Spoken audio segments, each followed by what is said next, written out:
Oh, favorite movie. Oh, wow. I mean, that is, that's one of those questions that's impossible to answer because, you see, 100 plus years of rich cinema, you can't just limit it to one. It depends upon your mood, the seasons. All right, let's do top three. You start. What up, folks? Welcome to the Kyber Culture, episode 88 with myself, Joe, and joining me today are the fellas from the Dive-In Moviecast. It's not really a review, anything in specific, but to just discuss our top 5 watches of 2022, and that's movies and shows combined. We're about halfway through the year, so it seemed like a good time to do something like this. So stick around for a chat. Make sure to follow us on social and Twitch. Those can be done by simply visiting the links in the description of this episode. And also make sure to check out the Dive-In Moviecast. I'll have their link tree in the description as well. And if you like what you're listening to, please leave us a rating and a review wherever you listen to podcasts.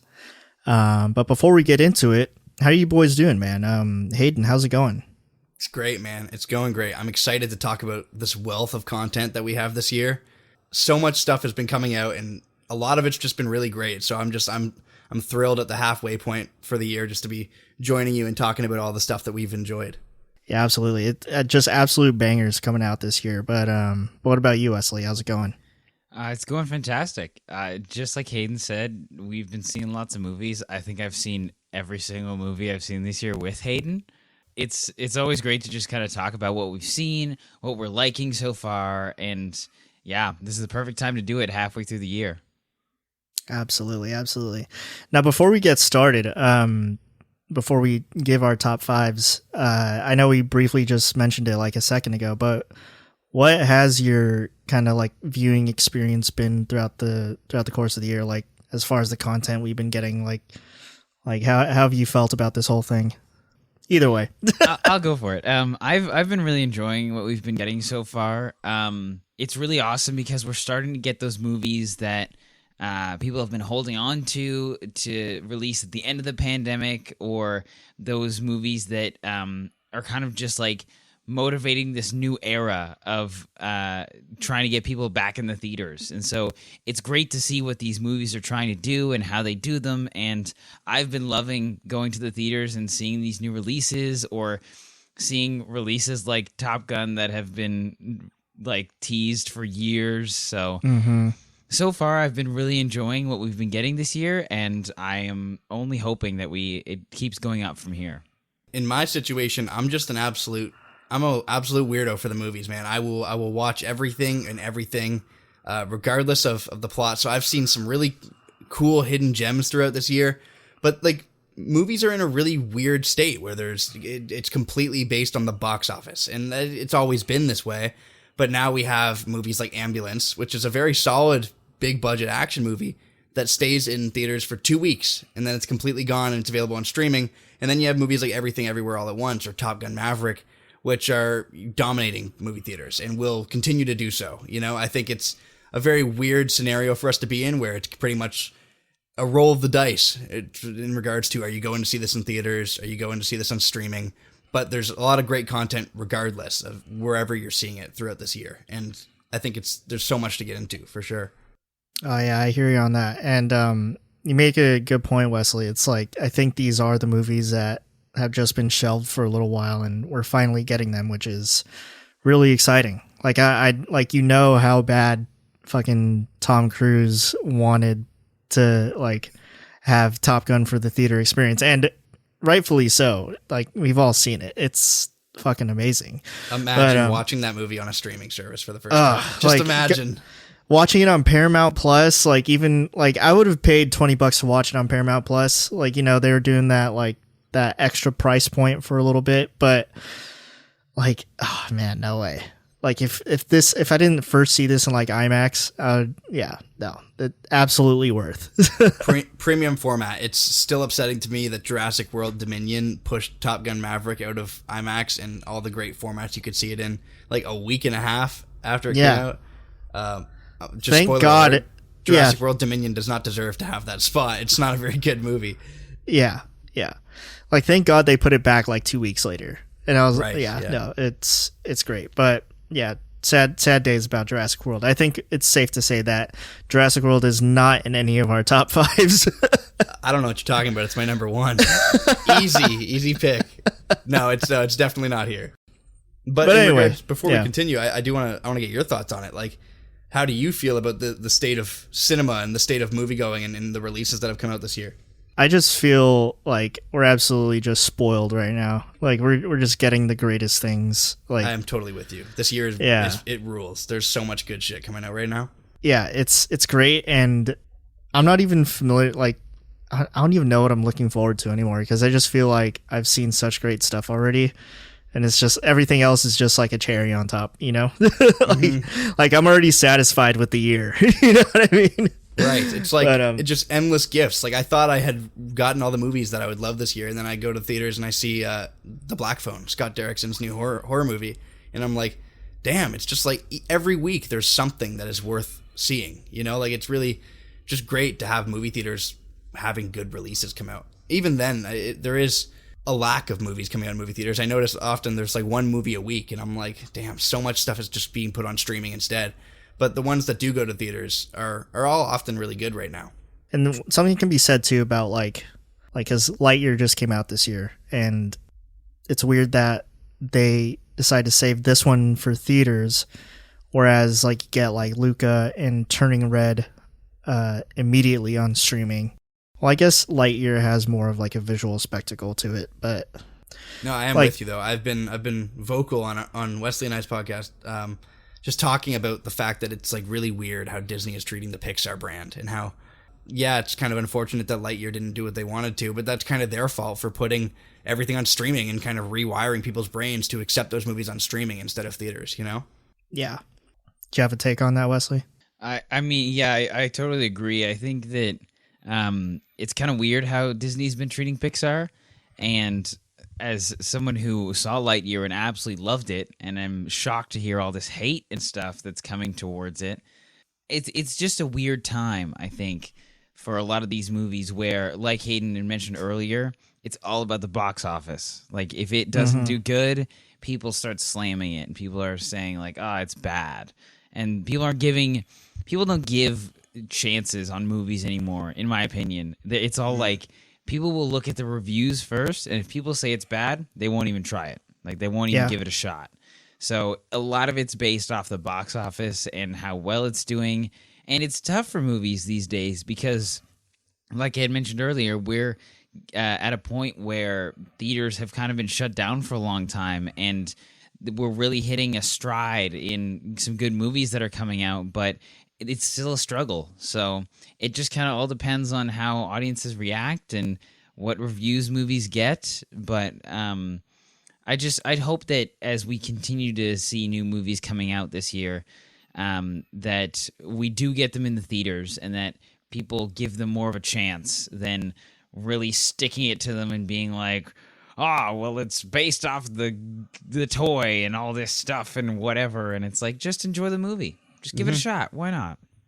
I'll be in theaters to see Nope. I'll be in theaters to see Bullet Train. I'll be in theaters to see Bros. I'll be in theaters to see, what's that new Olivia Wilde movie?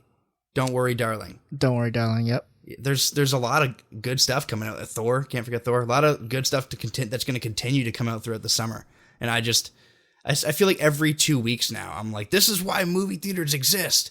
Like, it's really, I actually feel that way. Like, I do think that there's been a lot of movies that have come out this year that have been really, really important reminders about why we actually care about doing this. Like, as a culture, and why this like means something to the experience of going to see a movie. It's like Top Gun Maverick and Everything Everywhere All at Once are two really great examples of just like people loving something and just like universally coming together and being like, this is great, right?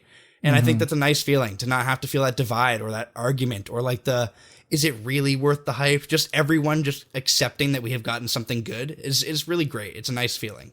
That's true. But there is like, talks the size of the internet that do bring up that stuff that I see all the time. It's like, I saw a tweet the other day that, cause people were pretty hyped that Top Gun Maverick hit $1 billion, which is still so insane to me. Like, I think that's Amazing.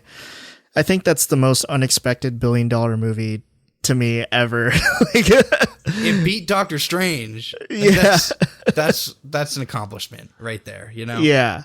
But then there are like people like, oh, like people celebrate Top Gun Maverick, but then like bring down the MCU, and I'm like, don't even like try to compare the two. You know?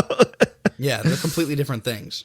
You're talking about two movies that are virtually the same compared to a literal like metric ton of cinema and content that Marvel has pumped out. They're not the same.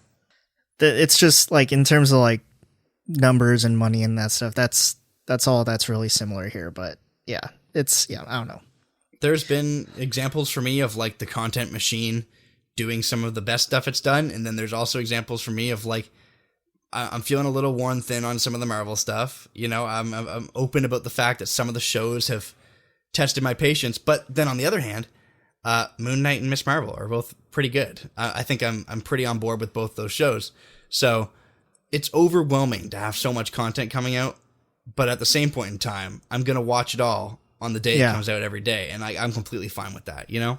Yeah, pretty great. And yeah, you're right. Miss Marvel is like, it's just bright and fun, you know, wholesome fun. Yeah. But you know, since we were talking about shows, like how you, like we talked a lot of movies, like how do you feel about TV? Like I feel like right now it's weird with TV. I feel like, especially with the past few shows that we've gotten from the MCU, it kind of feels like we're just getting the COVID stuff now, that like it wasn't like shelved COVID stuff. Like this stuff was worked on like almost during COVID. But how's TV been with you guys this year? Like you like the shows that we're getting right now?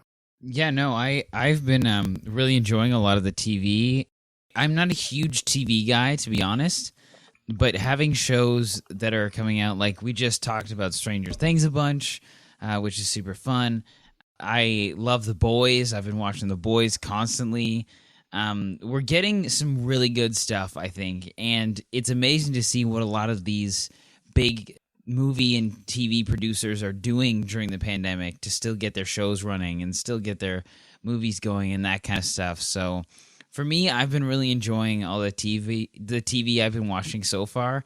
And honestly, I feel like these days there's so much TV and so much content for like TV shows out there that I don't even know how to keep up anymore. Like we were talking about earlier, I love Barry, but I haven't been able to watch the new season yet because I've been watching Stranger Things and The Boys and Miss Marvel, like we were talking about. It's just so much. And I'm not complaining. I'll take as much TV, as much movies as you can throw at me, but it's definitely taking me longer to get through because I feel like we're hitting a point where people are like, we got to put out stuff. Like, let's put out a bunch of stuff. Let's put out a bunch of episodes, like all this stuff, all these things they've been saving up during COVID. And so it's great to see, but it's a lot. I feel similarly in regards to the it's a lot. I can name a bunch of shows right now that I haven't seen from this year that I am like really wanting to get around to, but just can't find the time. Like the Old Man is one that I've heard a lot of praise about recently. Is that the Jeff Bridges one? It is, yeah. Okay. I've heard a lot about that. I've heard a lot about Under the Banner of Heaven with Andrew Garfield. You know, there's a whole bunch of shows that are coming out that I really do want to check out and get around to checking out, but it's just so many episodes. And Severance is another one that I've heard incredible things about. And I struggle with TV in the same way Wesley had mentioned, where it's like I can sit down and sink an hour and a half to 2 hours into a story a lot easier than I can find the time to sink 10 hours into one singular story. And then, so that's the problem that I've had with TV. But the TV I have seen that we'll get into, I have been really blown away with. I've seen some really cool stuff this year. The Boys, obviously, is fantastic. The Offer is one that I've really enjoyed. Obi-Wan Kenobi, I was mixed on, but overall, I'm really glad it exists, and I'm really happy to have an Obi-Wan Kenobi show with Darth Vader as the main villain. You know, I do think I'm feeling overwhelmed, but I just need to tackle some of it. I think I need to just, like, take a breather and just get into some of the shows that are coming out right now. It's like TV's a content machine. It's kind of crazy, and it's like it's a much bigger commitment of your life and time than a movie is. So right, yeah. I definitely feel you guys on that end. Did you watch that Jared Leto show, We Crashed? Have you heard about this one at all? No, I think I've heard of it. Who else stars in it? It's Jared Leto and Anne Hathaway. Right. I believe. Yeah. Right. And no. Just nobody talked about it. You know, it's so weird that we have shows with A-list actors or B-list actors that are just kind of being brushed under the rug. Even the Andrew Garfield show. It's just like a murder thriller with Andrew Garfield, and like no one talked about it at all. So I feel like the thing with TV now is they have all these movie stars on TV doing like these limited series that just kind of get brushed under the rug. And so that's the problem with the amount of TV coming right now, is there's just so many kind of limited series and like little things that it's like, hey, check it out. And then it just kind of gets swept away. And I'm like, no, I am interested in that. I just don't have the time. Do you think that's because I know Under the Banner of Heaven, for one, it's an FX show, I believe. And yes, yeah. Do you think there's something to be said about like shows that end up on like network TV, like FX, versus shows that end up on a streaming service? Like, do you think one gets more chatter over the other? 100%. I think any show that kind of gets put on a streaming service definitely gets more chatter than the shows that would get put on like cable TV or even like TV providers who have their own streaming service but like aren't as popular.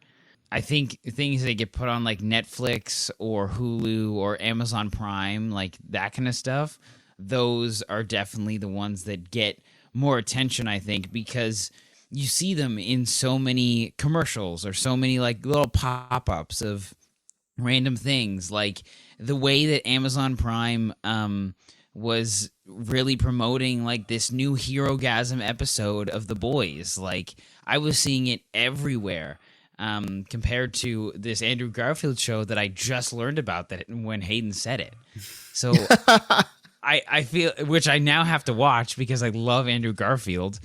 But yeah, I totally think that the shows that get put on streaming services, it's just they get more attention because those streaming services are really pushing those shows that they're making, and that's it compared to these other TV companies that are pushing like 5 different shows at once.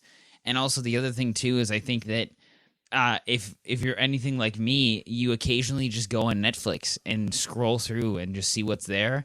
And you can always see that those are like at the top and people are always talking about them, and Netflix is always trying to recommend the next TV show to you. So I feel like those just get more attention from the services because those are the only things that they're pushing compared to these big TV providers that have like 5 different shows they have to push.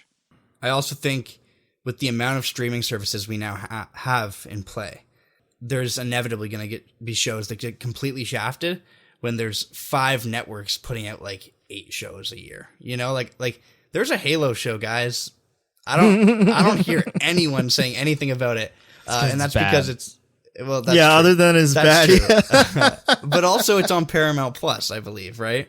Yeah. That ties into like another problem is like I don't have Paramount Plus, and I don't know many people who do, and I know plenty of people who play Halo and who probably would have been compelled to watch a Halo show if it was on Netflix. You know, like if they could easily fire up their go-to streaming service and watch Halo, but they can't. They need to go find this new streaming service that they don't have, and now the show's getting mixed reviews, so people just give up on it. And so that's kind of the streaming day and age of TV. Is I feel like the dreaded thing with TV shows a few years ago, or even just a couple of years ago, was like your show getting canceled. And I feel like now the worst thing that can happen to your show is it just gets completely ignored. Like Halo, they were like, we're going to make 2 seasons of this. And then they got 1 season in, and I feel like they're probably regretting committing to that 2nd season already, you know?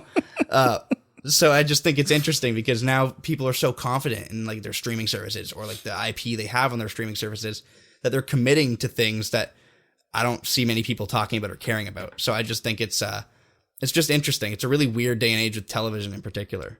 Totally agree with you guys 100%. And I mean, like, it's super easy to like access like a streaming service, you know? You just have to like sign up online and then it's there. Like maybe with like DirecTV or something, like you have to like call a cable guy, like set up your boxes and all that stuff, you know?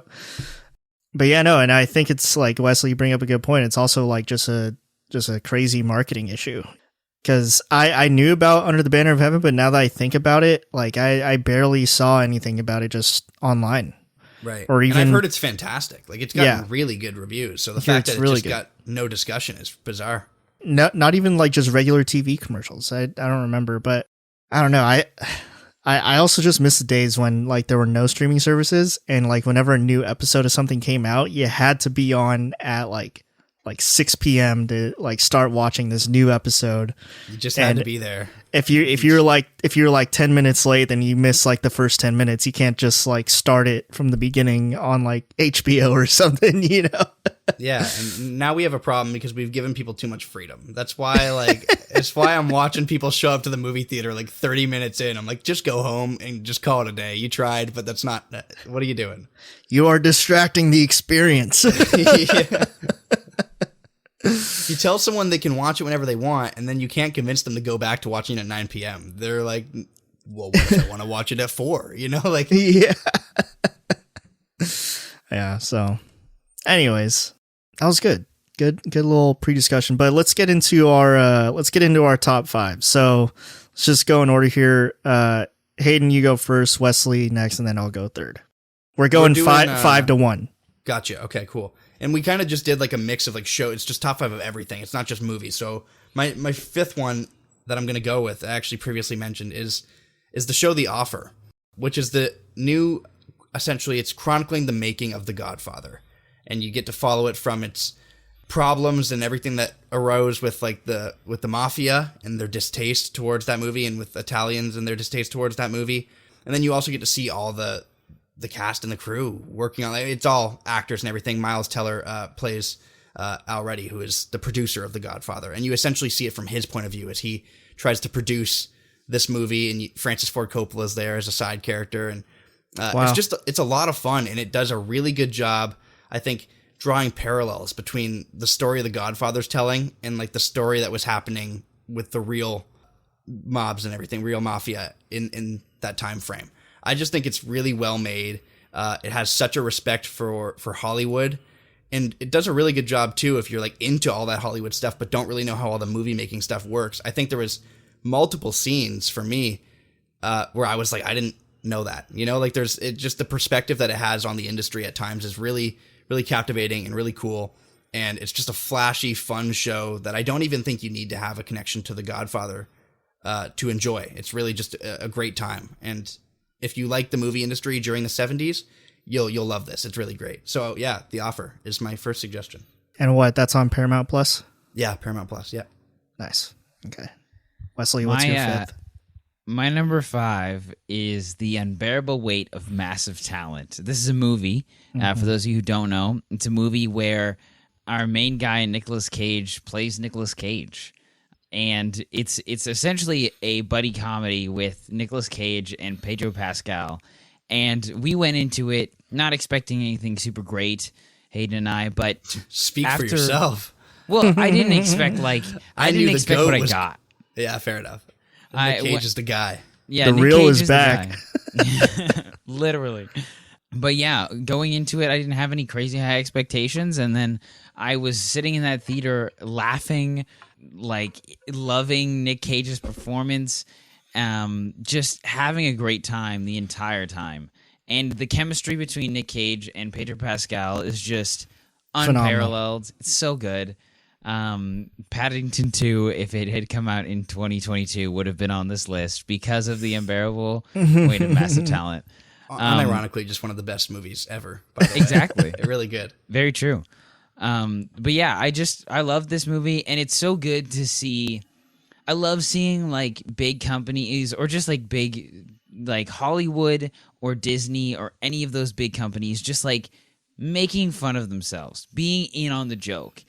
We're not making fun of Nick Cage in this movie, but Nick Cage is playing like an exaggerated version of himself. Mm-hmm. And he is even in on the joke too. Like he gets it. He understands that the internet blows Nick Cage out of the water all the time, thinking he's some crazy dude when really he's just a normal guy. And so it's so fun to just see that happen and see the chemistry between the two characters and just to go along on this crazy ride with Nick Cage playing Nick Cage. Highly recommend. You can find it on like Apple. I think you have to kind of rent it at the moment. I don't know if it's yeah. It's on I think VOD, it's a $20 rental. I think. Yeah, it's on Apple, Amazon, YouTube. I think you can rent it from there too. But yeah, and grab a with friend. massive talent. Grab a friend. $10 each. Rent this movie. Super funny. And like you said, yeah, the chemistry between Pedro and Nick Cage is unparalleled. It's hilarious. So good. I'm just such a big Nick Cage fan, and I think this movie is such a blast. I watched it solo, and there were times, well, for the most part, I had to like laugh, but like try to keep it to myself. Otherwise, I would have looked like a maniac just laughing alone in the movie theater. Nah, But there's so many moments where I was just like, oh my god. you're in a Nicolas Cage movie. Nicolas Cage is immediately the biggest maniac in the entirety of it. So you're okay. That's true. But okay. So my number 5 is, we briefly talked about already. It's Barry, directed by Bill Hader, stars Bill Hader, written by Bill Hader. Bill Hader's just fucking incredible. Okay. But Barry, it's on HBO Max. I binged like the first 2 seasons of this within a week, and then I like caught up to like season 3 and just watched it week to week from there. But it is amazing. It's pretty much like Bill Hader is he's like ex-military, and like when he gets out, his friend Fuchs finds, like, he gives him work to be like a hitman or like an assassin or whatever. But then he gets an assignment to go to Los Angeles and decides like his cover is going to be an actor. Like that's so it's really funny in that sense, just because like you kind of get like a behind the scenes look at Hollywood, and like it's not like the main focus, but you get like some things like that and like tossed in there. He starts falling in love with the acting too. I think is what makes it like so funny and like fucked up, is he's like a hitman and he needs to just commit to killing people, but he's like, no, I need to be there for my improv skit, you know? Like, I have an audition soon. Yeah. It's like you like the thing about like working actors is like their side gig, or like their gig that makes them quote unquote money or whatever, is like they're a waiter, right? Like, or you work in a restaurant or something. And for this, it's like his money gig is a hitman. And it's such a good contrast too, because it's like, as a hitman, you want no one to know who you are, and as an actor, you want everyone to know who you are. So it's such that interesting contrast of like, it's 2 very different lives he's living. And like it's dark comedy, and sometimes like you know, I'm sure you know Wesley, because you know you do theater and all that stuff, but like the way that he preps for a scene sometimes is like thinking back on like a terrible thing he did like when he was at war, and I'm just like, oh man, that's like, that like works really well, but this is also awful. You know? No, the best scene that I think of that is that scene where he what's her name? The actress is up on stage doing that Macbeth scene where the guy comes in and says, "My lord, the queen is dead." And he's got a whole moment before he goes in to say that one line where he's just like thinking about all these things of his past and like these people who he's killed and all this stuff. And he comes in and he's just sobbing. He's so sad from it. And it's so well done, because I mean, hey, kudos to him for being like, well, my inspiration for this are the people I murdered. And so that's really dark, but hey, it works. So yeah, it's so intense. It's just really well made, pound for pound. Cinematography's good, the writing is good, the acting is superb. Honestly, like it's funny, like it's like actors playing actors and crazy monologues. It's just awesome. Great show. Like, highly recommend. Incredible execution of dark comedy too. The show will make you laugh and then make you feel like a monster for laughing, like very often, and it's very impressive. I love a good dark comedy, and I think that this show is probably like the best one I've seen in a while, where like every time I laugh I'm like, oh man, this is like really terrible. It's dark comedy, but like some of these situations that you're laughing at are like, because I think everyone in the show is just an absolute idiot, and like like everyone in the show is just dumb, and you wouldn't be in this scenario if you just like tried to think something through real quick. But literally one of my favorite characters from the show is Hank. I love Hank. Hank. I just recently started a D&D campaign with a couple of my friends, and I was like, I'm gonna do a stupid accent. I don't know what it is, but I'm gonna do one. And I was like inspired from Hank off Barry. So like the entire time I'm playing D&D, I'm talking like this, and it's like super weird, but it's really cool. And I do dumb things that Hank would do. It's so fun. It's pretty spot on. That's pretty good NoHo Hank impression. It's literally the way I get into it is I think of the way he says Betty, because he's like, Betty, hey Betty. Yeah. Well, that's Barry, folks. My number 5. Check it out on HBO Max. Season 3 just ended, so you can binge the first 3 seasons. I think they're coming out with season 4. I don't know if that's the last season, but I know they're working on season 4. But anyways, Hayden, what is your number 4? I just said My 4 a number lot, 4. but yeah. My number 4, we just finished talking about it for like an hour and a half, so I don't know how much I'll have to say right now. But it is Stranger Things 4, continuing on the trend of just overusing that number. Oh my god. I think this season was just incredible. And if you want to hear me get into all my thoughts on it, you can listen to the episode over on the Dive-In. But I was really just blown away at the way they raised the stakes. They put the characters that we've grown up with and we've watched for all these years, and they put them in these really compromising, terrifying situations that it's like, oh damn, we're not all getting back from this. Like, I think this season did such an effective job taking the horror-esque stuff and the sci-fi-esque stuff from previous seasons and just really committing to some of it. In particular, the horror. I think it really doubles in on a lot of the horror elements that have existed on the show for a long time. And for me, as a huge horror fan, I took a lot of joy in that. And I just think the characters are as good as they've always been. The storytelling is as tight and sharp as it's always been, despite the fact that there's like 30 minutes more per episode this season. It's a very long season, and the fact that they do pull that off is pretty impressive. So to not talk about it too much longer and completely numb our brains with Stranger Things content tonight, I will stop talking here. But yeah, Stranger Things 4 is my favorite season of the show, and really just an achievement in horror, sci-fi, action, entertainment. It's just great. Nice. Yeah, no, that episode will probably be out on the Dive-In Moviecast feed by the time you hear this pod. So give it a listen. I'm on there. I give my thoughts on Stranger Things 4 as well. So solid season. But yeah, anything from you, Wesley?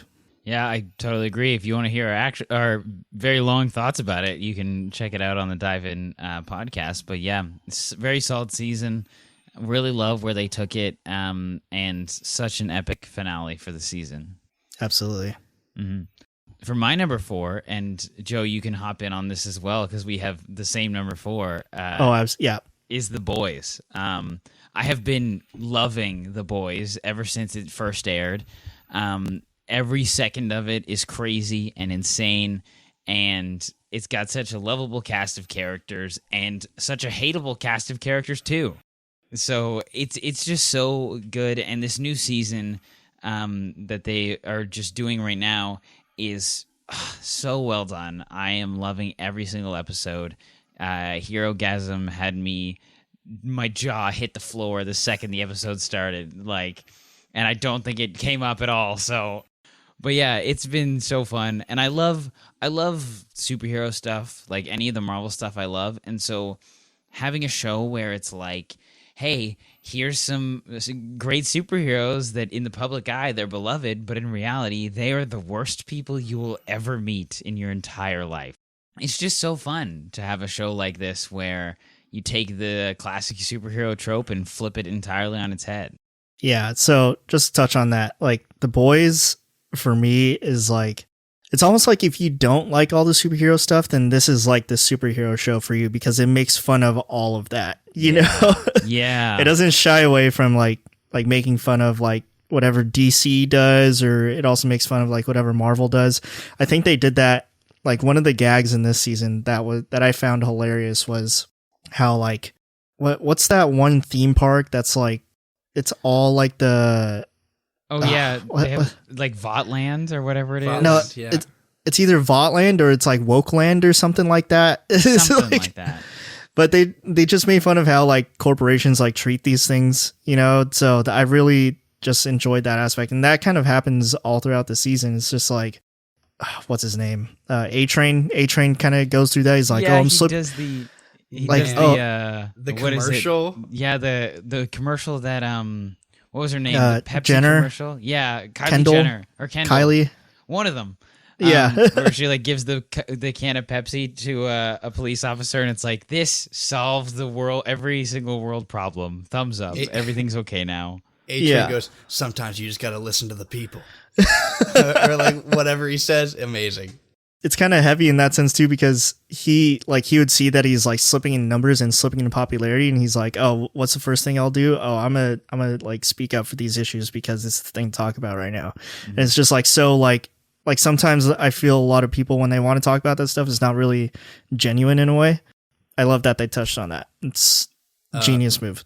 Hilarious visual gag that you might have not noticed that just really cracked me up was in the background of one of the shots. I believe it was with all the when Kimiko ends up dodging from someone and that person gets blown up. You know what I'm talking about?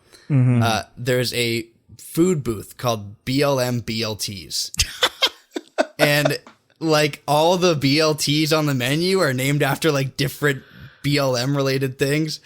And it's just a really fucked up joke that made me laugh like really hard. I was like, that's just like exactly what corporations are like at times, you know? Like I think the corporations, the things with the corporations that the show is doing and the way it's mocking mainstream media and popular media and just all that stuff is so consistently clever. And I think it's why I love this show so much. You said it's perfect for people who don't like all that other stuff. And I would agree, but I would also say if you like that stuff and you're able to recognize the flaws in that stuff, yeah, you'll get a lot of laughs out of the boys. Like I love Marvel, I love DC. I also notice how cliche and corny some of that stuff is. So when the boys gangs up on it, I find it very, very hilarious. You know, so I think this show is fantastic. No, it's really good, and like I totally agree with how I find that kind of stuff where they're making fun of, especially the big corporate, like get the numbers, get people's attention, that kind of thing. Like I found where they did the gag of how they sing Imagine, and they've got a bunch of like actual real actors doing it, and like how it happened in the real world. And so it's so funny. The most insane cameos. Yeah, the most insane cameos. And also, this is not I'm not spoiling anything, but Seth Rogen makes a cameo in this season that is top tier cameo. So check that one out. There's also a crazy cameo in the first episode where I'm just like, yeah. Spoiler alert, I have to say it, but Charlize Theron is like the recasted Stormfront. I'm like, oh man, that's so great. Eric Kripke, I believe, is the guy who does this show. Yeah. And he is just a twisted individual. I think his brain works in such an interesting way where he's constantly just trying to one-up himself and see how many people he can get to abandon his show by being disgusting. And like, I love it. He's constantly like committing like an exercise and just how long will it take for me to break you guys and legally abandon this show? And I think that's amazing. This is, you know, mild spoiler, the superhero, the Termite, who shrinks down and goes into places.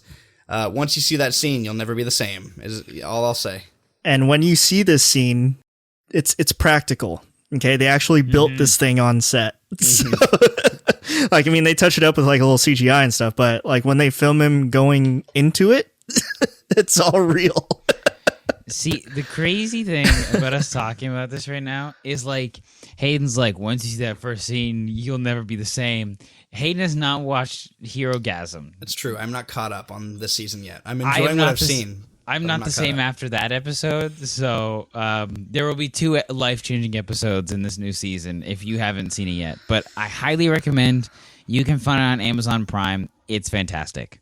Last thing I want to say about it, because these are your recommendations and not mine, so I don't want to linger on them too long. But this show, as somebody who's watched so much horror movies and so much like gore, I've seen like all the practical stuff from the 80s, and I love that stuff so much. But I will genuinely say right now, I think The Boys has probably the most impressive practical effects I've ever seen, like ever. I think some of the craters that they put in people's skulls and some of the like bodily damage that is done in this show, I'm just like, holy shit. I've seen some really impressive stuff and I haven't seen anything like this. So I just had to acknowledge how great the gore is in this. It's really, if you like horror movies, this is not horror related at all, but it's worth watching just for the gore.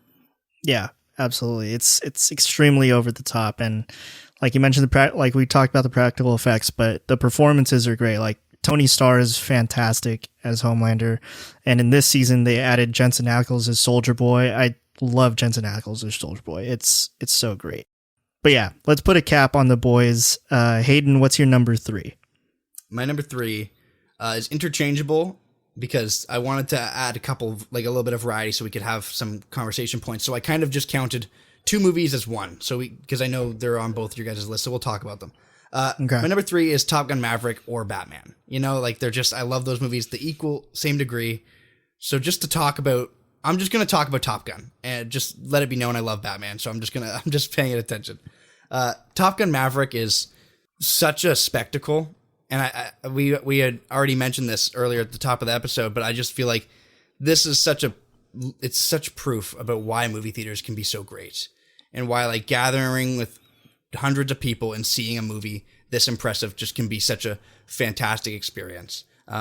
Is Top Gun your guys' number 3 as well? Top Gun's on my list, but it's not number 3. Not my number 3 Well, either. I'll hold off on it until we get further up on the list, and then I'll join in on you guys when we get there. Okay. So we'll move on for now. But yeah, See, Top Gun. Hayden, you should have picked the Batman as your number 3 because Batman is my number 3.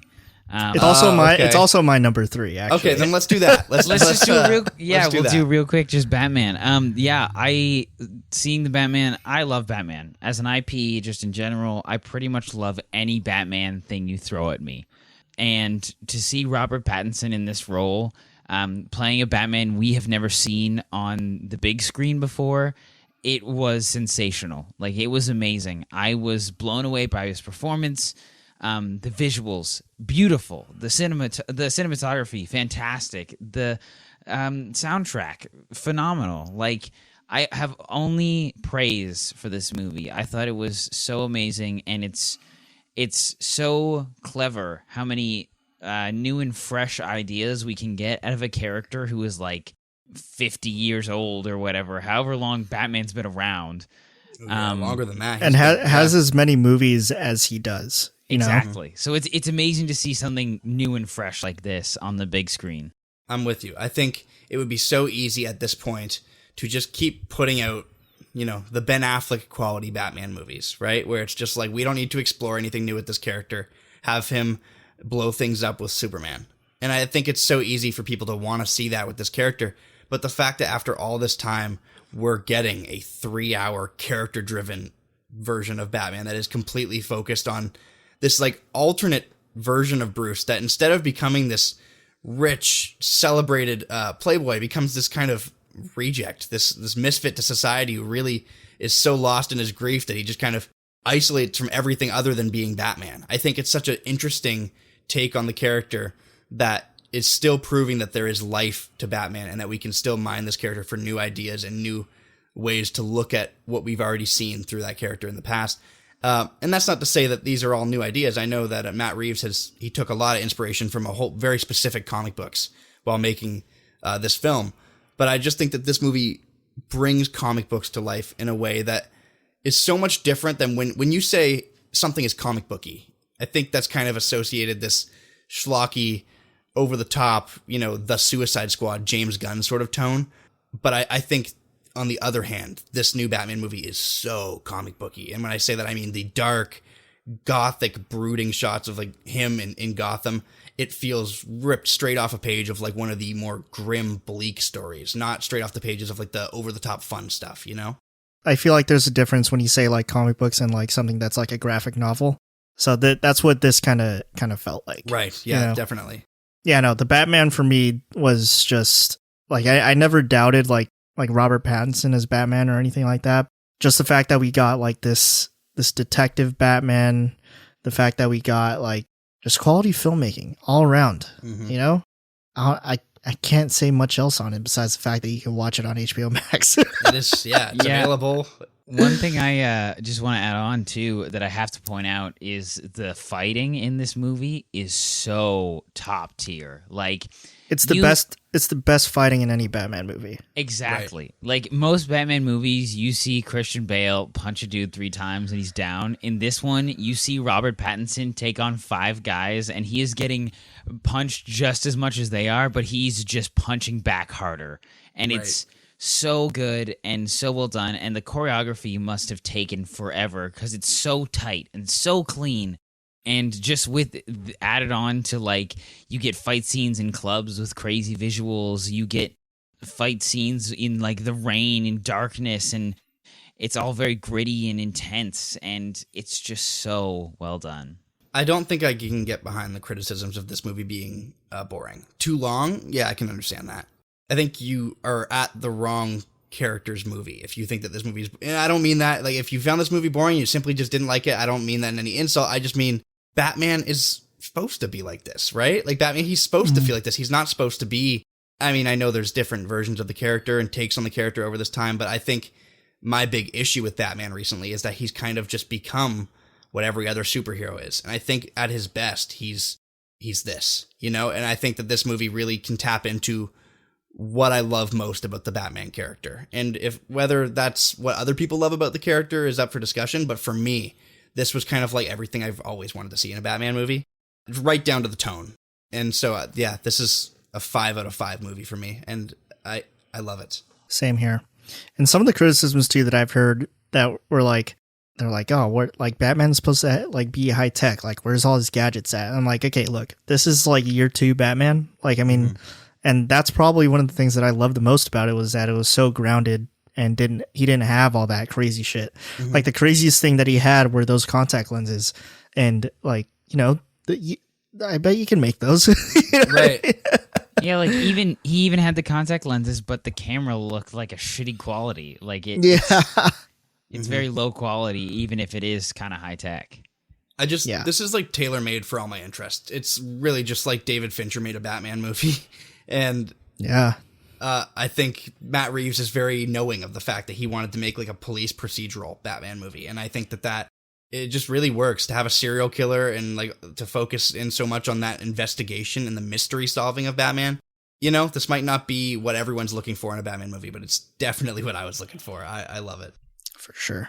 Okay, so that's all of our number 3s. So let's go back to you, Hayden. What's your number 2? Oh no, I think we're about to get into a little bit of a rhythm here where we just kind of talk about some things for the rest of the episode together. My number 2 is Everything Everywhere All at Once. Yep, that's my number 2. Same here. Yeah. Okay. We've done an episode on your show about this movie, so yeah, what more is there to say? We're back. We're back. Yeah. Full You're circle. on your like 3rd Everything Everywhere pod now. That's true. That's true. But like that just says a lot about the movie, that there's so much to say about it after all this time, right? Like I don't know if you guys have any big thoughts that jump to you right now. Feel free to speak up, but I just think that this is, I've said it so many times, I think this is such an achievement in creativity, in low budget filmmaking, just an incredible cast, really great representation, really just like a perfect movie to me. And I have so much more I could say about it, but it's just a fucking masterpiece. Yeah, I think this is one of those movies, how we were talking earlier about, I mentioned that, like, no one gives random movies a chance anymore. It's all about those reviews and that kind of thing. And this is kind of, was one of those movies at the beginning. Like, no one really knew what to expect from this. Like, it seemed very artsy and different. And then once people started to see it and saw the reviews and saw how amazing people were treating it, like, it just started to blow up. Like, I had a friend who went to go see it, and I hadn't seen her in a long time, and I went and see her for an improv show or something. And before the show, she goes, "Oh my goodness, I haven't talked about Everything Everywhere All at Once with you yet." And like, the movie had already been out for like 2 months. So that's just how clearly amazing people think it is, and I am one of those people. I had so much fun with this movie. I cried during this movie. I laughed. It took me on an emotional roller coaster that I would have never expected from a movie that deals with the multiverse. And this is no shade to Doctor Strange, but I think does the multiverse better than Doctor Strange does. So well, for me, it's a little bit of shade. I'll say. This movie just does that concept like way better, and I know they're completely incomparable and leagues apart, but I just feel like if you're gonna do a multiverse movie, you should explore the multiverse, and I don't think Doctor Strange does nearly as good of a job as this movie does, because this movie really does explore that concept so well. And I'll say this too, it's like with a movie that you title like Multiverse of Madness, where's the madness? You know, Yeah, it's like, Like, the madness is literally in Everything Everywhere All at Once, and that's all I'll really say about it. But Everything Everywhere, like, we potted about it. It's a perfect movie. I do want to ask you guys real quick though. For one, it's on VOD. You can rent it for $20. It could still potentially be in theaters. I don't think it is though. But great to see that it's now A24's highest grossing movie. Mm-hmm. But for me, before you ask what you're going to ask, I just want to say I think this movie is so impressive because it's like you said, Wesley, it was all word of mouth. I think it's so rare now that you have a movie where it's just like everyone's like, just go see it. It's really great. And then it makes a bunch of money not because of all these crazy connections to IP or anything like that, but because it's a solid movie and everyone is acknowledging that. And I think that's just very increasingly rare these days for people to just take a chance, like we have been mentioning, on a movie. And the fact that this movie made like $60 million is pretty impressive considering it's an A24 movie. Yeah. Anyways, sorry, go ahead. I don't know if we talked about this as far as like on the last pod where we talked about this movie, but what do you guys think about this film's Oscar chances? I think if they had any common sense, they would definitely give this movie some love. I don't know if it will get some love, but I think best visual effects, it has to at least be in the running, right? Like it does better than what $200 million movies do with $25 million. So if we're going to be realistic, I think it at least needs to be acknowledged in that conversation.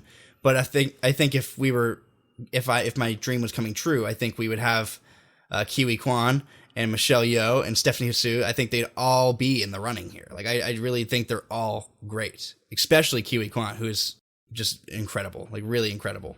Yeah, I totally agree with you saying, Hayden. Like, I don't know how much Oscar hype it's going to get, but I really do hope it does get the recognition it deserves because the performances, the visual effects, the fight choreography, once again, I'm back on that fight choreography. So good. The cinematography, I could go on and on. I think at least like what you said, Hayden, I don't know that it'll get it, even though it deserves all of it. But yeah, give it the love, cowards. Commit to it. Yeah. But at least like I would hope that at the very least it would get Best Actress, Best Supporting Actor, and Best Supporting Actress for sure. Visual effects, like you said. And like I think this one's a big ask maybe, but like Best Picture nom too. So at least in those categories, like, I mean, come on. I think I could name movies that deserve it way less that have been nominated for Best Picture recently. You know, like I know it's not to the Oscars standards of what they want to see at their award show. They need to get over it. Like they really, especially after the disastrous results of this year's award ceremony, like they need to get over it and they need to nominate the shit that people are watching and the shit that people care about. And this is perfect. This is not a Marvel movie and people love it. You know, it's a big movie. And so I think it definitely deserves the attention. They won't do it though. Yeah, it would be exciting and could potentially draw people to watch the Oscars if it got that much love. And who am I kidding here? Like, how could I forget original screenplay? Like, it absolutely needs the nod for that, you know? Right. Absolutely. Yeah. We'll see how it goes, I guess. Mm-hmm. What a movie, though. Like, really, the only reason it's not my number one is just because my number one is a movie I just fell in love with. It's just, it, like, clicked personally with me. It just did something for my heart. But Everything Everywhere would, like, easily be my number one, you know, if it weren't for my next one. Gotcha. Okay. With that being said, put a cap on Everything Everywhere. Let's talk our number ones. So, Hayden, what is it for you? Wesley and I share a number one. We do. Okay. And that is Cha-Cha Real Smooth. I treasure any chance I have to talk to people about this movie, so this is wonderful. This is a movie directed by Cooper Raiff, written by Cooper Raiff, and starring Cooper Raiff, a 24-year-old filmmaker. And it was at the Sundance Film Festival that we got the chance to check it out. We did the virtual Sundance, so we got to watch a couple movie premieres. And I had heard a lot of buzz around this one, so I got the tickets for it, and we watched it, and Wesley and I were mesmerized, completely blown away. I remember looking at him an hour in and just saying, holy shit, this movie fucking rules. Like, it's so heartfelt and yet so funny. I'm trying to think of how to describe it. Essentially, it follows a young man named Andrew who gets home from college. His life is completely kind of in shambles. He doesn't really have any idea what's going on. His girlfriend's moving away. And he gets the opportunity to start working as a bar bat mitzvah planner in his community. And he ends up meeting a a mother and her daughter, and forming a very close connection with the two of them. And it's got so much to say about falling in love, and like so sensitively the way it talks about all these different emotions that young people feel for the first time, or the overwhelming amount of emotions that people feel when they're young. And I think that it's just such an incredible performance from Cooper Raiff. Dakota Johnson is showing the entire world why people need to talk about her more and get her in more movies. She's really great. But Wesley, I'll let you go so I don't ramble too long, but yes. This is one of those movies that just hits different, I think, for me and Hayden specifically, because Andrew, Cooper Raiff's character, in the very beginning, he's 22, fresh out of college. I am 22, fresh out of university. And it's very much a story of finding out who you are. Like, people always say that in your 20s, you are going to figure out who you are. And it's true. I have personally experienced, like, I have been learning so much about myself and who I actually am. And the only way to do that is to experience those things. And I think what this movie really shows is the idea that, yes, you may have some plan in the future of where you're going to go, of where you're headed, of what you want in the future, but life is going to throw curveballs at you 24/7, and you just have to play the hand you're dealt. Like, you just have to experience life as it is, and through those experiences, you will find what you want, and you will get to those places that you want to be. And it's just such an amazing movie where it really pulls at your heartstrings in every second. Cooper Raiff, who wrote, directed, and acted in this movie, he, in an interview that we watched after the Sundance Film Festival, he was like, I'm not much of an actor. And I was sitting there like, you just made me cry 3 times. So I think you're a pretty good actor. But the movie's phenomenal. I really do recommend for anyone to check it out. It's on Apple TV. I've seen it 3 times already. And only one of those times was after it came out. So that's clearly how much I love this movie. And I can't recommend it anymore. No, Apple TV, you say? Then Yeah. I'll be sure to check it out. This is one that I haven't seen yet, but I've seen you guys chat about it quite a bit. Like, just obsessed. Yeah, Cooper Raiff is just, I need to express that he is so funny in this movie. And I've seen some people online who didn't fall for his charm and found him to be quite annoying at times throughout this movie, but I was the total opposite. I don't know if I've like related to a character as intensely as I did with this character for a long time. I think Wesley, you said it perfectly. I really just think that this movie is so sensitive and authentic. There's a version of this script that's written by a 35-year-old man who just has no idea how to like tell this story. But Cooper Raiff is telling stories that are so specific to what he's felt, and I think what he's been through. And I think that allows him to really tap into kind of the universal experience that everyone has felt of, like, I'm 22 and I have no idea what I'm doing with myself. I think anybody can kind of understand at some point, not really being able to figure, maybe not 22, but at some point not really being able to figure yourself out. And this movie's all about that, and all about the connections that you form and how they kind of also form you to the person that you are. I don't know. I could talk about it for so long, but it's got an incredible soundtrack. It's really just so heartfelt and authentic. It's a great movie. Yeah, just one more thing I want to add in. How you're saying it's authentic.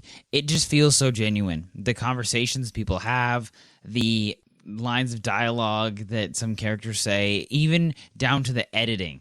Like, the editing feels authentic. And I don't know how to explain that. But it just does. It doesn't feel like you're watching some artsy-fartsy cinematography intense movie. It feels like you're watching a person live their life.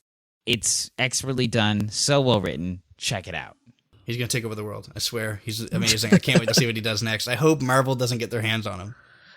Does not? Oh, gosh. Does not, yeah, because they have a huge tendency to go for up-and-coming filmmakers right now, and he's just got such a charm and wit to him, and I'm just like, don't do it. Be strong, Cooper. Take a page out of the Daniels book. Yeah, exactly. But yeah, no, like, one more thing to say on that. Dakota Johnson, I definitely feel you on that when you briefly mentioned her earlier, Hayden, was, unfortunately, I feel like she got put into this box after, like, 50 Shades. Totally. I feel like it was like over for her after that, and that's unfortunate, you know. Right. Yeah, she's really good in the Peanut Butter Falcon, which is a movie from a couple years ago that she's just great in that. In the horror remake of Suspiria, she's really intense in that. She plays, I can't even get into that without spoiling it. But yeah, she did get put into a bit of a box, and I think she had to kind of do the Robert Pattinson thing where she just kind of branched off and did some indie movies for a couple years to try and get like people to talk about her a little bit differently, and I think it's totally paid off. I think she's got I don't think I really understood what people saw in her as an actress for the first little bit, and I think throughout the last few years I've been like, she is so captivating to watch on screen. She's really great. She's also in what is it called, The Lost Daughter? Yeah, she was really good in that as well. Yeah, hopefully Madam Web pays out for her. I forgot about that. Oh no. Hopefully it pays off. Oh Jesus. Yeah, who else was cast in that? Emma Roberts, Sydney Sweeney, and like Dakota Johnson. What is this movie? Yeah. let's not get into the Sony universe. The spunk, as they call it. I'm surprised none of us put Morbius on our lists. I know. Oh, I know. It was a toss up for my number one. I can't lie to you. I have my real number one ready. Okay, my real number one that I want to talk about a little bit more personally is Minions: Rise of Gru. I knew it. Did you go see it with the boys in suits or what? I did. Yeah, we had bananas in our pockets. It was everybody had them. We're all wearing the fit. We had bananas. We're wearing the big glasses. I don't know if Just a I couple brought Minions. this. I don't know if I brought this up to you guys earlier, but I saw this video on Instagram, and people were in the theater in a screening of Rise of Gru, like literally just mosh pitting in the theater. And I'm like, what the fuck is happening right now, dude? It's remarkable. Yo, they 100% heard that Yeet song that has been going around for Rise of Gru, which is really weird. There's like this rap song that I would expect to hear in like a club that's for Minions: Rise of Gru. It's so odd. We got to stop talking about Minions: Rise of Gru though. I don't know. Joe. I don't know what I've done here, Joe. On to you. All right. So my number one is Top Gun Maverick. When I first heard about Top Gun Maverick, I thought it was the worst idea in the world. I was like, oh my God, like another pointless reboot. Like, shout out to Hollywood. And then I was like, Just continue to milk themselves dry. yeah, I was like, what the fuck is this? And then, I don't know, I think it was like tickets went on sale and I was like, yeah, I got to watch this. And then it just started getting closer and closer. I was like, damn, like there was like early chatter, like early reviews. It's like, oh, this is like the greatest movie I've ever seen. I'm like, what the fuck? No way. Yeah. And then sure enough, I go to see it. Absolutely mind blown. Like just like the fact alone that all the aerial stunts, it's all practical stuff. And that is like that enough was enough to like for me to give it a perfect score. Like I had to like dig into like, okay, there's no way these are real. Like, how is this possible? And then sure enough, it's like really simple. It's just like, you have the pilot in the front seat doing all the flying, and then they're in the back doing all the acting and all that stuff. And they're set up with like 6 different cameras or something like that. And it's just so cool. And all of that, like the performances. And I think there's something about like knowing that they're like enclosed in this little space that makes it that much more immersive. Yeah. They really had to commit to it. Yeah. And, they're actually feeling like the G-force, and I don't think they're actually feeling like 9 or 10 Gs like they were saying in the movie, but I think they're at least pushing like maybe, I don't know, like 5 or 6. Yeah, no, it's just fucking amazing, and that's my number one. $1 billion movie, my least expected $1 billion movie. Also, shout out to Tom Cruise. Today's July 3rd. It's his birthday. He just turned 60, so Happy how birthday to the fitting. guy.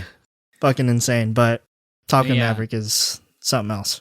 Hayden and I did a episode of our podcast talking about Top Gun, and like one of the things we were just saying was Hayden said this was that Top Gun Maverick does everything that Top Gun did, but like 20 times better. And I think that Tom Cruise knows that as well. Like I've seen interviews with him where he's like, we just wanted to wait until we had the technology and the ability to make this movie really good. And that is exactly it. They waited until they had the technology. They have some amazing actors, insane professional stunts being done. This movie just is the perfect summer action movie if you just like I mean, loved action movies like Tom Cruise loves action movies. Like, he puts so much heart and soul into this stuff. And so it's great to see him really loving his craft and making such a phenomenal, like, summer movie. To simplify it, to put all my love for this movie into one little sentence, it is, they don't make them like this. People say they don't make them like they used to. They don't, but Top Gun Maverick is exactly how they used to make them. And it's, like, remarkable. The fact that now we have this technology, and we have the filmmaker, Joseph Kosinski, putting so much effort into really bringing this world back to life. And the fact that it's able to, like, work its magic on us so much is a testament to the filmmaking, because I'm not a big fan of the first Top Gun. I think it's Neither fine. am I. Yeah, I don't think it's a bad movie, but I also don't think it's even particularly good. So the fact that this movie is able to impress people so much, it's a real testament to the fact that everybody here cared about making a really good movie. And I just don't know if we really get that much effort from every director in the industry these days.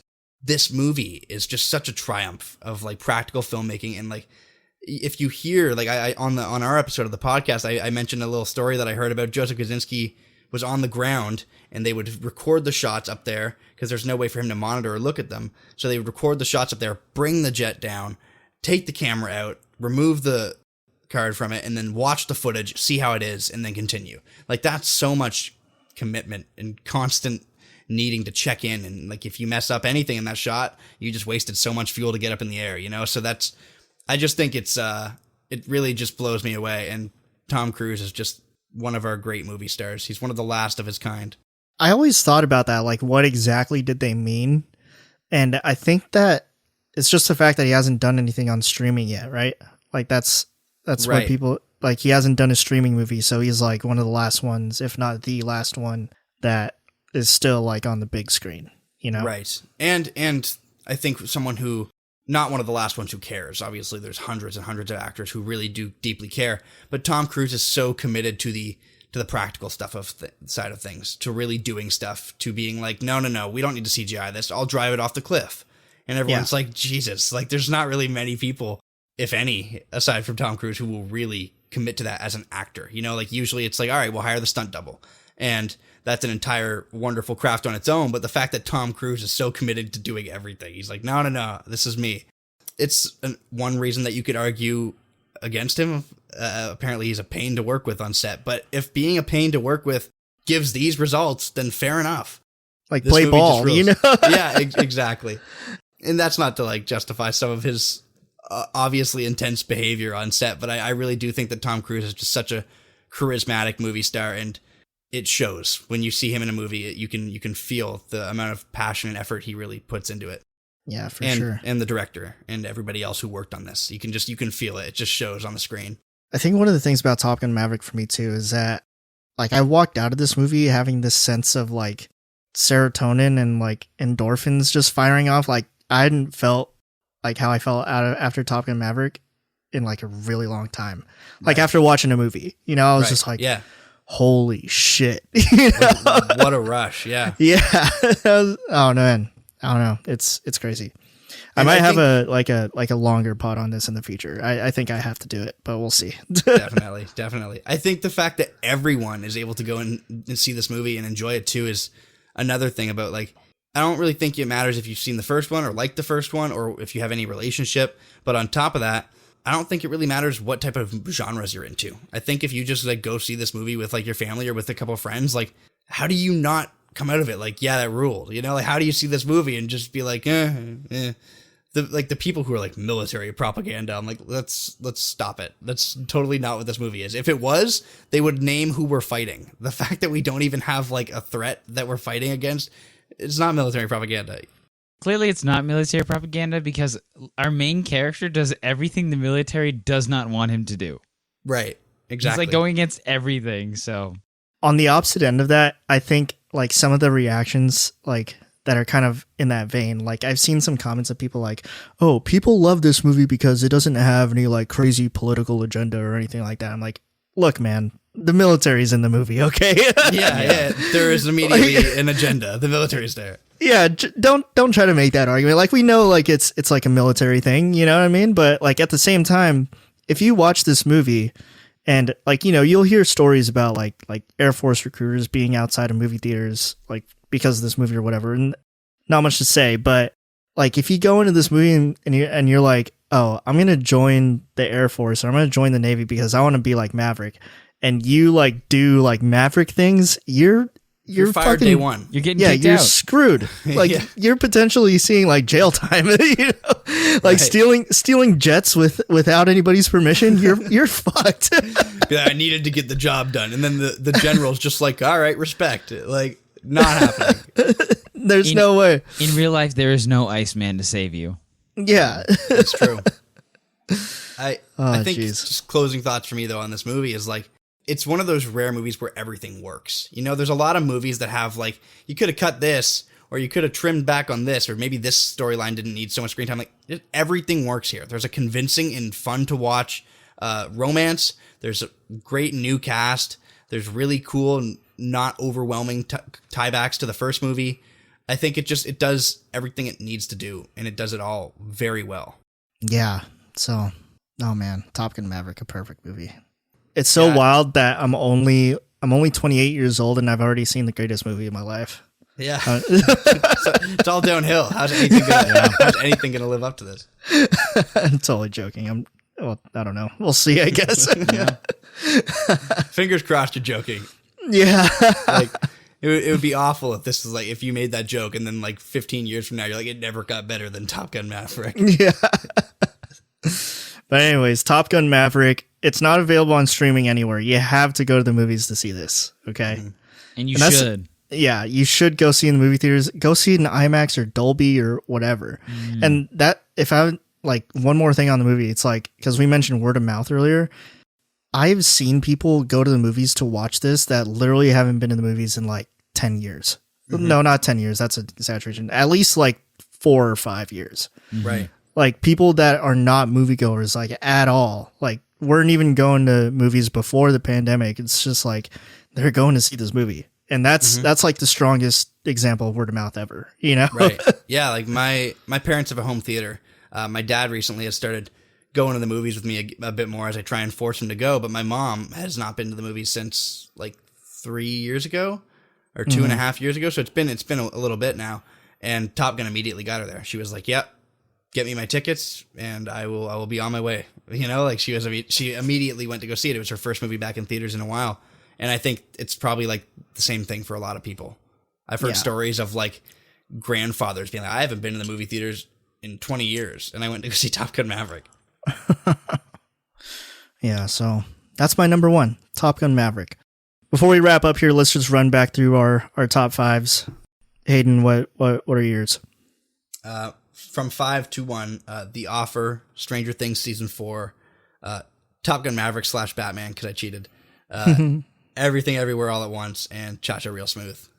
Yeah, for me, from 5 to 1, it's The Unbearable Weight of Massive Talent, The Boys, Batman, Everything Everywhere All at Once, and Cha-Cha Real Smooth.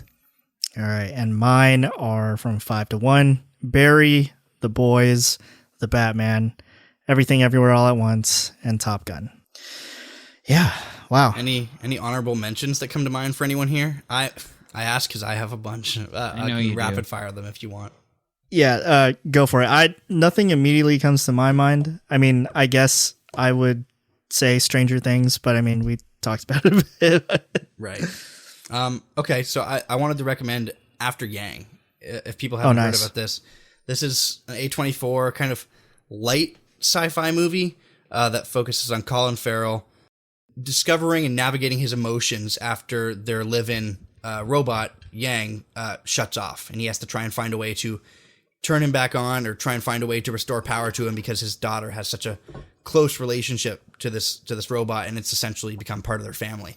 And it's just a really, really great exploration of like memory, how the memories we have and like the people in our lives can be so significant, and like the memories that are important to you can be so like minute to other people and vice versa. Like it's very existential, but it's also a really interesting exploration of like loss through the science fiction genre. And it's immediately worth a recommend for that because I think it's just really interesting. I also love Jackass Forever. I don't need to say much more other than like people get hit in the nuts, and it's awesome. You know, like it's quite simple why I like the Jackass movies, and I don't need to try and act like I'm smarter than that. Ambulance by Michael Bay is a really fun heist movie with Jake Gyllenhaal and Yahya Abdul-Mateen II. A really intense, over-the-top movie that gives you all the good stuff about Michael Bay without most of the bad. Like, I think everybody has started to associate him with kind of the worst brand of action movies, and I think this is him returning to his roots from like the 90s and just crafting a really high action, crazy intensity thrill ride with really fun performances. Jake Gyllenhaal has never had more fun in his career. Like, genuinely, he's losing his mind in this movie. There's a part where like one of the dye bags blows up on him and he just unloads. He's like, that was cashmere, and he just goes crazy. And I'm just like, Jake Gyllenhaal is having the time of his life. So Ambulance is definitely worth people checking out. It like bombed in the theaters, and I just don't know why we're letting movies like that bomb in the theaters. It was a really good time. My last one is The Black Phone with Ethan Hawke, which is a new horror movie based on the short story by Joe Hill, Stephen King's son. And the story essentially follows this kid named Finney who is abducted by a serial killer in the 70s named the Grabber. And he discovers that this disconnected black phone in the basement has started ringing with the voices of the dead children that the killer has previously gotten. And it's I got chills just listening to that. Dude, yeah, it's a wild movie. And it's a lot of like, I don't know how to describe a movie about child abduction as like fun, but like it's a very intense movie that is constantly moving. I compared it to some people in regards to like, have you ever seen Don't Breathe? I've heard a lot about it though. Right. It's just in regards to like somebody constantly trying to get out of a house for such a large portion of the runtime, and just things kind of go into shit as they try and devise an escape plan.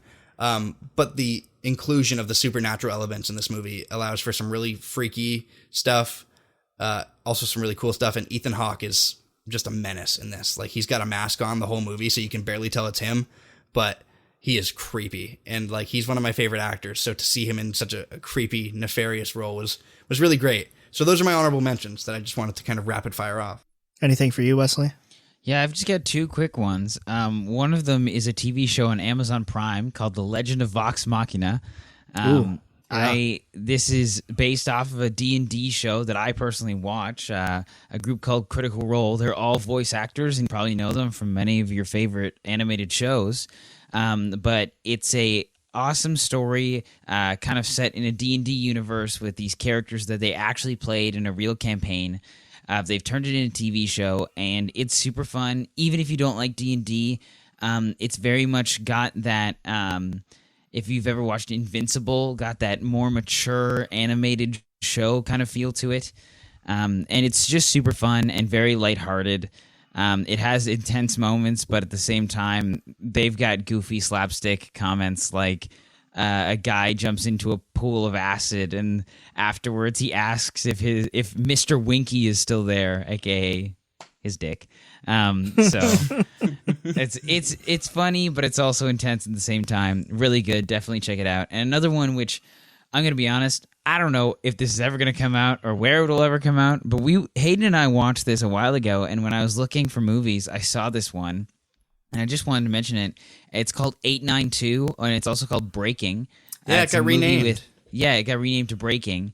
But it's a movie with John Boyega in a very different role than most people know him from, probably from Star Wars, where he plays I believe he's a war veteran, and who just has like a psychotic break and robs a bank. It's just a very tense, I don't think it's very long, but it's very tense movie that just takes place in this bank. And as intense and action filled it can be, it's also very emotional, and it's a real story too.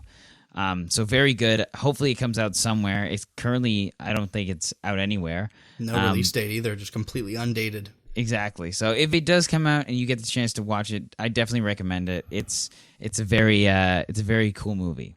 Did you guys see this? I don't know if you mentioned it at a film festival. Sundance, yeah, we Sundance? back in January, yeah. Wow, nice. Last one for me, I totally forgot. This is actually one of my favorite movies of the year, like very high up, but I left it off my list today because this is a fun podcast, and I don't want to talk about this movie on this podcast. But it's called The Fallout, and it's just a movie about a young woman played by Jenna Ortega, kind of navigating her friendships and emotions in the aftermath of a school shooting. It is a heavy topic, but it goes about doing it in a really, like, sometimes lighthearted, other times very heavy way. But it just is. If we were talking about with Cha-Cha Real Smooth, how it's authentic and real. I think this movie is a very authentic and real look at that, because so many Oscar baity movies might have a character just like crying and sobbing for an hour and a half and then being like cinema. But she really goes up and down with her emotions. You really kind of follow how much this is affecting her, but also the fact that she's a young woman who is life's gonna continue on for her, you know, like, so she has all these moments that are like high highs, but then really low lows following the kind of trauma and grief of that. It's funny and really heavy. So like, I just wanted to suggest it, but I really loved that movie. I think that's on Crave. Interesting. Anyways, ending off on a fun note there, but no, I just had to give this movie some love. Okay, now I'm gonna go. I have two honorable mentions. First one, I'll go with a silly. Well, actually, no. Since we're on the darker themes here, we run this city. I think it's. I think that's what the name of it is. Well, it's on HBO Max. Stars John Bernthal. It's about the Baltimore police force and like that whole fucked up scenario. Oh, no way. I haven't heard about this. Yeah, hold on. Let me check it. I'm pretty sure it's called We Run This City, but we own the city. We own this city. Okay. It's very good. I've watched like a few episodes of it. John Bernthal is pretty amazing, and we'll end it silly. Peacemaker. Yeah. Peacemaker for sure. It's just a blast. It's absurd, and John Cena's great in it. I was gonna have that on my list, but I just didn't want to get like really intense. Yeah, I know. We briefly chatted about it, and I was like, okay, he didn't mention it. I'm gonna just toss it out there. Yeah, Peacemaker rules. It just like quite simply is just it rules. Quite simply hilarious. But okay, wow, that's great. Those are our top fives, honorable mentions. I think that's gonna do it for this episode. Anything else from you guys? Where can we find the Dive-In Moviecast? And like, let's use this time to plug your socials. Oh, you can find us on Spotify, Apple, wherever you listen to your podcasts. You can also find us on Instagram at the Dive-In Moviecast, and our individual Instagrams. I'm at Wesley Giffen. I am at Hayden Kutras, and it is the same names on our Letterboxd. Awesome. Thanks for coming on, guys. We're looking forward to more collabs in the future. Yes, it's always great being on here. Yeah, thanks for having us. Yeah, of course. I'm going to do this more often. But yeah, that's going to do it for this episode. I'm not sure what we're going to talk about next time. There's always something going on. But until episode 89, catch you guys next time. So peace.